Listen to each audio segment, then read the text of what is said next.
Hello दोस्तों, एक बार फिर से स्वागत है आपका मेरे यूट्यूब चैनल देवभूमि ज्ञान दर्पण में। तो जैसा कि आप जानते हैं, संपूर्ण हिंदी व्याकरण की एक सीरीज हमने शुरू कर रखी है। उसी का आज ये अगला भाग है जिसमें हम लोग पढ़ेंगे हिंदी का राष्ट्रभाषा के रूप में विकास। तो हमने देखा था कि जो आपकी आधुनिक भारतीय आर्य भाषाएं हैं, इसमें मुख्यतः हिंदी का विकास पढ़ा जाता है और हिंदी के विकास को समझने के लिए इसे 3 कालखंडों में बांटा गया था।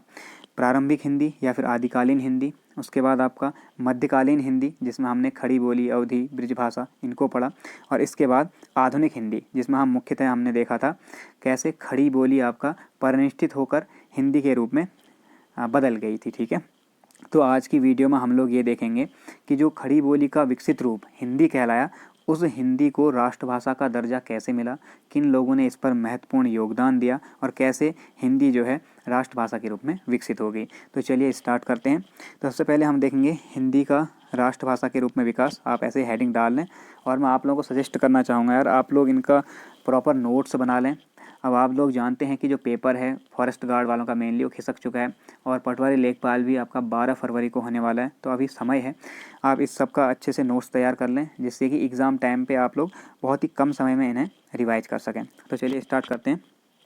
सबसे पहले देखते हैं राष्ट्रभाषा होती क्या है, इसकी परिभाषा। ठीक है, तो ऐसी भाषा जो किसी राष्ट्र के जन सामान्य के विचार विनिमय का माध्यम तथा राष्ट्र के विभिन्न समुदायों के बीच भावनात्मक या फिर भावात्मक एकता स्थापित करती हो, उसे राष्ट्रभाषा कहते हैं। सरल शब्दों में हम ये कह सकते हैं कि किसी भी देश में, जिसे हम राष्ट्र कहेंगे, ठीक है, किसी भी राष्ट्र में अधिकांश लोगों के द्वारा बोली जाने वाली जो भाषा होगी वही आपकी राष्ट्रभाषा कहलाती है। इसीलिए आप ये कह सकते हैं कि राष्ट्रभाषा जो शब्द है ये कोई संवैधानिक शब्द नहीं है। हमारे संविधान में कहीं भी इस राष्ट्रभाषा शब्द का उल्लेख नहीं मिलता है, तो ये अपने आप में व्यावहारिक शब्द हुआ। जिस प्रकार से हमने व्यवहार में इस शब्द को इसलिए यूज किया क्योंकि बहुत सारे लोग, पूरे राष्ट्र के अधिकांश लोग इसे यूज कर रहे थे, इसलिए हमने इसे राष्ट्रभाषा कहा। जैसे हिंदी की अगर हम बात करें, भारोपीय परिवार की भाषा, तो भारत में 73% जो जनसंख्या है ये हिंदी या फिर भारोपीय परिवार की भाषाएं बोलती है। इसी कारण हम कह सकते हैं कि हिंदी हमारी राष्ट्रभाषा है। ठीक है, और राजभाषा क्या होती है उस पर हम आगे बात करेंगे। तो अगला पॉइंट देखते हैं कि राष्ट्रभाषा के रूप में ये विकास इसका कब से शुरू हुआ। ठीक है, तो जब 1857 का विद्रोह हुआ था, जिसे प्रथम स्वतंत्रता संग्राम या प्रथम स्वतंत्रता संघर्ष भी कहा जाता है, ये असफल रहा, सभी लोग जानते हैं। ठीक है, तो इसके असफल होने के बाद ही ये अनुभव किया गया कि विभिन्न समुदायों के बीच विचार विनिमय और भावात्मक एकता स्थापित करने हेतु एक जन सामान्य की भाषा होनी चाहिए। जैसा कि हमने पिछली वीडियो में बात किया था कि जो नेता लोग थे या फिर जो भी अपने विचारों का प्रचार प्रसार करने वाले लोग थे, आंदोलनकारी थे, ये लोग अपने विचारों को प्रचार प्रसार करते थे लेकिन अपनी भाषा में। तो सभी लोगों की एक सामान्य भाषा नहीं थी, इस कारण से सभी लोग उन विचार विमर्शों को या फिर उन विचारों को समझ नहीं पाते थे। इसी कारण एक ऐसी भाषा की ज़रूरत इस समय पर महसूस की गई जो कि सभी लोग बोलते भी हों, समझते भी हों। ठीक है, तो इसीलिए 1857 के असफल होने के बाद ही जो भाषा है राष्ट्रभाषा, एक राष्ट्रभाषा होनी चाहिए, इसका विचार आया। और उस समय पर जो अधिकांश लोग थे ये हिंदी भाषा को यानी कि खड़ी बोली को अपने सामान्य बोलचाल के रूप में प्रयोग कर रहे थे। इसीलिए इसी खड़ी बोली को आगे चलकर हिंदी के रूप में विकसित कर दिया गया और भारत की राष्ट्रभाषा बनकर ये उभरी। तो हिंदी को राष्ट्रभाषा के रूप में विकसित करने में कौन कौन से कारक महत्वपूर्ण रहे उनको देख लेते हैं। तो जिनका महत्वपूर्ण योगदान रहा ये हैं आपके अंग्रेज। ठीक है, अंग्रेजों का योगदान रहा, समाज सुधारकों का योगदान रहा, नेताओं का योगदान रहा और लेखकों या पत्रकारों का योगदान रहा। तो इनका योगदान किस प्रकार रहा उसे हम डिटेल में देख लेते हैं। सबसे पहले आता है आपका अंग्रेजों का योगदान। तो अंग्रेजों ने क्या योगदान दिया होगा भारतीय भाषा हिंदी के विकास में और क्यों दिया होगा उसे समझते हैं। देखिए, अंग्रेज ये चाहते थे कि यहाँ पे जो प्रशासन हो वो अच्छे से चले और इसके लिए सबसे ज़्यादा ज़रूरी चीज़ ये थी वार्तालाप। जब तक यहाँ के निवासियों के साथ उनकी भाषा में वार्तालाप नहीं की जाएगी तो कैसे यहाँ का प्रशासन अच्छा हो सकता है। इसीलिए अंग्रेजों ने एक प्रयास किया था, फोर्ट विलियम कॉलेज। ठीक है, सबने सुना होगा फोर्ट विलियम कॉलेज, जो कि कलकत्ता में स्थापित किया गया था। इसी फोर्ट विलियम कॉलेज में एक आपका हिंदी विभाग की, हिंदुस्तानी भाषा विभाग की स्थापना कर दी गई, जिसका उद्देश्य था अंग्रेज अधिकारियों को हिंदी भाषा का प्रशिक्षण देना या फिर हिंदी भाषा सिखाना, ताकि वो यहाँ के लोगों से आराम से अपने विचार विनिमय कर सकें। ठीक, तो इन्हीं में से इसी फोर्ट विलियम कॉलेज से जुड़े हुए कुछ व्यक्ति आए, जिनमें प्रमुख हैं जॉर्ज ग्रियर्सन। इनने भाषाओं पर काफ़ी अध्ययन किया हुआ है, ठीक है, आप लोगों ने पढ़ा होगा। तो जॉर्ज ग्रियर्सन ने हिंदी को सर्वप्रथम आम बोलचाल की महाभाषा की संज्ञा दी, ठीक है। तो इन्होंने कहा कि हिंदी ही वो भाषा है जो आम लोग अपने बोलचाल के लिए यूज करते हैं। इसीलिए अंग्रेजों ने फोर्ट विलियम कॉलेज में हिंदुस्तानी विभाग स्थापित किया और हिंदी भाषा के प्रचार प्रसार का आदेश दिया। तो ये एक सराहनीय प्रयास रहा अंग्रेजों का।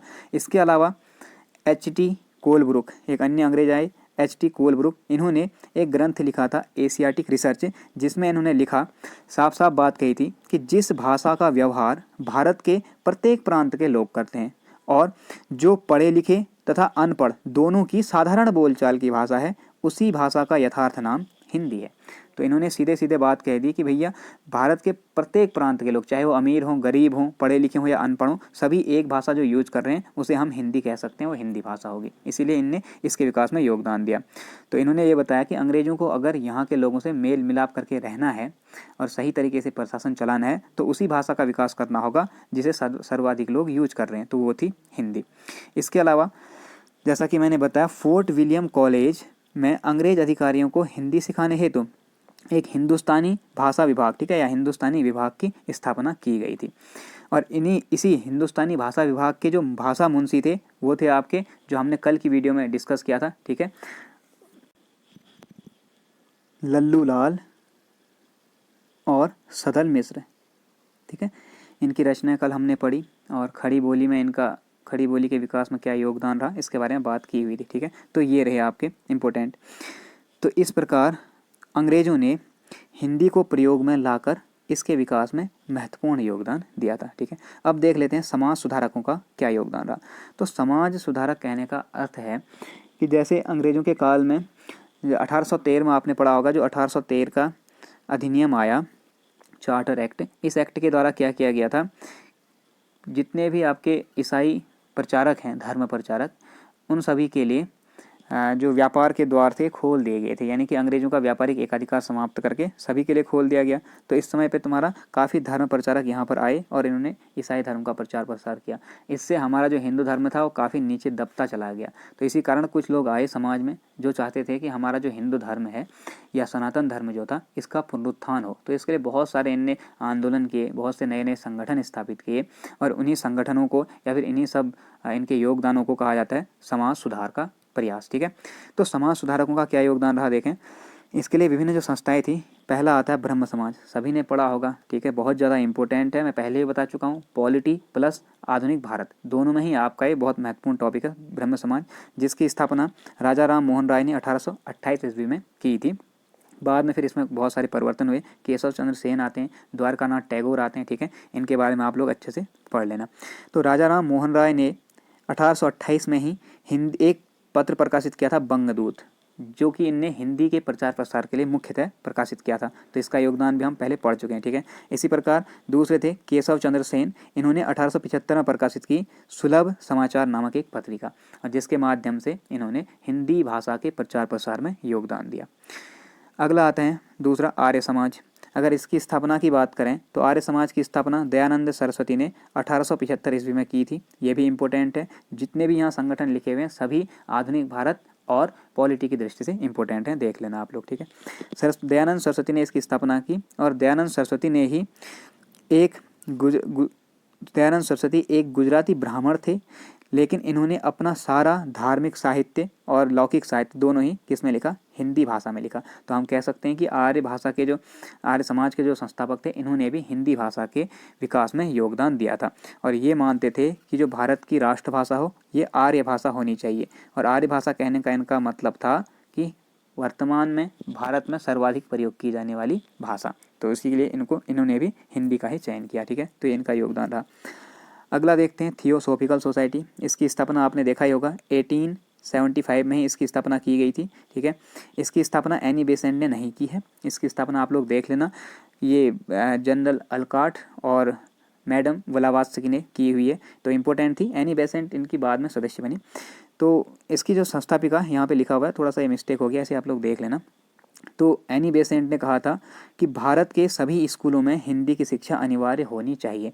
अब एनी बेसेंट को हम अगर माने संस्थापिका के रूप में, तो भारत में जब इसका थियोसॉफिकल सोसाइटी का भारत के मद्रास में अड्यार में इसका मुख्यालय बनाया गया, तो तभी जाके अड्यार में मुख्यालय बनाने में एनी बेसेंट का महत्वपूर्ण योगदान रहा और भारत में थियोसॉफिकल सोसाइटी के विचारों का सर्वाधिक प्रचार प्रसार एनी बेसेंट ने ही किया था। इसलिए यहाँ पे लिखा है इसकी संस्थापिका, तो इसका अर्थ हुआ भारत में संस्थापिका। ठीक है, वैसे इनकी स्थापना किसी और ने की है, मैं बता चुका हूँ। तो 1875 ईस्वी में स्थापना हुई थी। तो इन्होंने बोला था कि भारत के सभी स्कूलों में हिंदी शिक्षा को अनिवार्य करना चाहिए, क्योंकि ये मानती थी कि भारत में वर्तमान में आम जन की जो सर्वाधिक प्रयोग होने वाली भाषा है, अगर आप जम्मू कश्मीर से लेकर कन्याकुमारी तक कहीं भी सफ़र करें तो सर्वाधिक बोलने वाले लोग मिलेंगे हिंदी भाषा के। इसलिए इनने बोला कि हिंदी को शिक्षा की अनिवार्य भाषा बनाना चाहिए। ठीक है, इसके अतिरिक्त जो आपकी प्रार्थना समाज है, ठीक है, प्रार्थना समाज जिसकी स्थापना 1867 ईस्वी में आत्माराम पांडुरंग ने किया था महाराष्ट्र में, ये हो गए। सनातन धर्म सभा जिसकी स्थापना 1895 ईस्वी में पंडित दीनदयाल शर्मा के द्वारा की गई है। इसके अलावा रामकृष्ण मिशन 1897 में स्थापना और संस्थापक थे स्वामी विवेकानंद। इन सभी ने हिंदी के प्रचार प्रसार में महत्वपूर्ण योगदान दिया था। ठीक है, अपनी तरफ से जो भी हो सका। इसके बाद देख लेते हैं नेताओं का, यानी कि जो आपके कांग्रेसी नेता थे मेनली उस टाइम पे, तो कांग्रेस ही स्थापित हुई थी। कांग्रेस की स्थापना आपको पता होगा 28 दिसंबर, ठीक है, 1885 में इसकी स्थापना हुई थी। तो इसके नेताओं ने जो भी योगदान दिया हिंदी भाषा के विकास में, उसको हम देख लेते हैं। पहला पॉइंट देखते हैं, 1918 ईस्वी में कांग्रेस का एक अधिवेशन हुआ था, जिस अधिवेशन में गांधी जी ने कहा था कि हिंदी ही हिंदुस्तान की राष्ट्रभाषा हो सकती है और होनी चाहिए। इससे पहले एक गुजरात भाषा परिषद करके सम्मेलन हुआ था गुजरात में भाषा का 1917 ईस्वी में। इसमें गांधी जी ने ये बोला था, एक विवाद उत्पन्न हुआ था जिसके कारण गांधी जी को बोलना पड़ा कि अंग्रेजी भाषा भारत की राष्ट्रभाषा नहीं हो सकती। और उसी के अगले साल जब कांग्रेस का अधिवेशन हुआ तो इसमें गांधी जी ने साफ साफ कहा कि हिंदी ही हिंदुस्तान की राष्ट्रभाषा हो सकती है और होनी चाहिए। ठीक है, इसके अलावा कांग्रेस का कानपुर अधिवेशन जो कि 1925 ईस्वी में संपन्न हुआ, इसमें यह प्रस्ताव पेश किया गया कि कांग्रेस अपने सभी कार्यों में प्रादेशिक भाषाओं या फिर हिंदी, ठीक है, इनमें से किसी का भी या दोनों का, तो प्रादेशिक भाषाओं या हिंदी का प्रयोग करेगी। तो ये इंपॉर्टेंट है, कब कहा, 1925 के अधिवेशन में। अगला कांग्रेस का कलकत्ता अधिवेशन 1918 ईस्वी में, इसमें स्वागताध्यक्ष थे आपके सुभाष चंद्र बोस जी। ठीक है, जो कि स्वागत कर रहे हैं सभी नेताओं का जो आते हैं। तो इन्होंने अपना जो अभिभाषण है ये हिंदी में पढ़ा। इससे पहले कांग्रेस के अधिवेशन में हिंदी में अभिभाषण नहीं होता था, तो इनने हिंदी में अभिभाषण पढ़ा और कहा कि हिंदी प्रचार का उद्देश्य केवल यही है कि आजकल जो काम अंग्रेजी से लिया जाता है आगे चलकर वह हिंदी से लिया जाएगा। तो ये मानते थे कि एक दिन आएगा जब हिंदी जो है राष्ट्रभाषा के रूप में प्रचलित हो जाएगी। इसके अलावा 1928 में नेहरू रिपोर्ट आप सभी जानते हैं प्रस्तावित की गई थी, नेहरू रिपोर्ट प्रस्तुत की गई थी। तो 1928 में नेहरू रिपोर्ट में भी हिंदी की सिफारिश करते हुए लिखा गया था कि यदि हम लोगों ने तन मन धन से प्रयत्न किया तो वह दिन दूर नहीं जब भारत स्वाधीन होगा और उसकी राष्ट्रभाषा हिंदी होगी। तो ये बात नेहरू जी ने कही थी। तो ये भी आप लोग इम्पोर्टेंट ध्यान रखेंगे। फिर एक अधिवेशन आता है कांग्रेस का 1937 का मद्रास अधिवेशन, जिसमें ये तुम्हारा हिंदी साहित्य सम्मेलन यहाँ पे आयोजित किया गया था। ये मद्रास में अधिवेशन नहीं था कांग्रेस का। तो मद्रास में संपन्न हुए हिंदी साहित्य सम्मेलन में सी राजगोपालाचारी ने यह प्रस्ताव रखा था कि कांग्रेस की संपूर्ण कार्यवाही हिंदी में ही होगी। ठीक है, ये मद्रास में जो अधिवेशन हुआ था हिंदी साहित्य सम्मेलन का। तो इसमें कौन थे मुख्य, सी राजगोपालाचारी, जिन्होंने ये प्रस्ताव रखा कि अब कांग्रेस की जो कार्यवाही होगी दक्षिण भारत में भी वो केवल हिंदी भाषा में ही होगी। तो ये था कांग्रेसी नेताओं का योगदान। अब देख लेते हैं लेखकों या पत्रकारों का योगदान। तो लेखकों ने उस समय के और पत्रकारों ने क्या क्या योगदान दिया, पिछली वीडियो में भी हम पढ़ चुके हैं कुछ इंपॉर्टेंट, और आज भी हम कुछ नए देखेंगे। तो देखिए, सबसे पहले तो भारतेंदु हरीशचंद्र, इन्होंने भारत दुर्दशा, भारत जननी, अंधेर नगरी आदि हिंदी के प्रचार प्रसार के लिए बहुत से पत्र लिखे, पत्रिकाएं छापी। तो ये इनका एक अतुलनीय प्रयास है हिंदी के विकास में। इसी प्रकार आपका एक और आते हैं प्रताप नारायण मिश्र, इन्होंने अपने पत्र ब्राह्मण में और बाल मुकुंद गुप्त ने शिव शंभू के चिट्ठे, पहले पूछा जा चुका है एग्जाम में इसलिए इम्पोर्टेंट है, ध्यान रखेंगे। तो बाल मुकुंद गुप्त का है एक पत्र था ये, शिव शंभू के चिट्ठे, इस शीर्षक से भारत के प्रति जो अंग्रेजों की नीति थी, अंग्रेजों द्वारा किया जाने वाला जो अत्याचार था और आर्थिक शोषण, इससे त्रस्त जनता के आक्रोश को इनने मुखरित किया, ठीक है, इनके माध्यम से। तो ये भी इंपॉर्टेंट है। और 21 भाषा में छपते थे, हिंदी भाषा में। तो हिंदी भाषा के प्रचार प्रसार को इनने बढ़ावा दिया और राष्ट्रीय एकता को भी बढ़ावा दिया था। 1903 में सभी जानते हैं, हम पहले वीडियो में पढ़ चुके हैं, ठीक है, आप प्लेलिस्ट में जाके उन्हें जरूर देखें। 1903 में इलाहाबाद से महावीर प्रसाद द्विवेदी द्वारा प्रकाशित एक मासिक पत्रिका थी सरस्वती, जिसमें हमने देखा था कि इन्होंने सरस्वती पत्रिका के द्वार उन लोगों के लिए खोल दिए थे, चाहे वो साहित्यकार किसी भी लेवल का हो, उनके लिए खोले थे कि जो भी हिंदी भाषा में गद्य या फिर पद्य किसी भी प्रकार की रचना करेगा, उनकी रचनाओं को यहाँ प्रकाशित किया जाएगा, ठीक है। तो इससे भी हिंदी के प्रचार प्रसार में एक नवीन युग का प्रारंभ हुआ। अगला, भारतीय भाषाओं में एकमात्र हिंदी ऐसी भाषा है जिसमें उसके क्षेत्र के बाहर के साहित्यकारों ने भी प्रचुर मात्रा में साहित्य की रचना की। तो कौन थे बाहर के साहित्यकार? जैसे आपका हिंदी भाषी क्षेत्र मेनली ये उत्तर प्रदेश उत्तराखंड वाला क्षेत्र है, ठीक है, लेकिन इनके अलावा अन्य क्षेत्रों से भी कुछ साहित्यकार थे जिनने रचना की। उनमें अगर बात करें तो जैसे महाराष्ट्र के गजानन माधव मुक्तिबोध हमारे सिलेबस में दिए हुए हैं, इसके बारे में हम देखेंगे आगे। तो ये महाराष्ट्र के थे लेकिन इन्हें हिंदी में रचना की। इसी प्रकार बंगाल के केशव चंद्र सेन, इन्होंने भी हिंदी में रचना की, ठीक है। तो इसी प्रकार अन्य कवि भी थे जो कि अन्य अन्य क्षेत्रों से बिलोंग करते थे, लेकिन उन्होंने हिंदी भाषा में काफ़ी रचनाएं की हुई हैं। तो इस प्रकार हम देख सकते हैं कि जैसे जैसे स्वतंत्रता संघर्ष तीव्र होता गया, वैसे वैसे हिंदी में नवीन ऊर्जा का संचार बढ़ता गया और हिंदी को राष्ट्रभाषा बनाने का जो आंदोलन था ये भी तीव्र होता गया। फलस्वरूप आपका 1947 में भारत आज़ाद हुआ और हिंदी को राजभाषा के रूप में दर्जा मिला।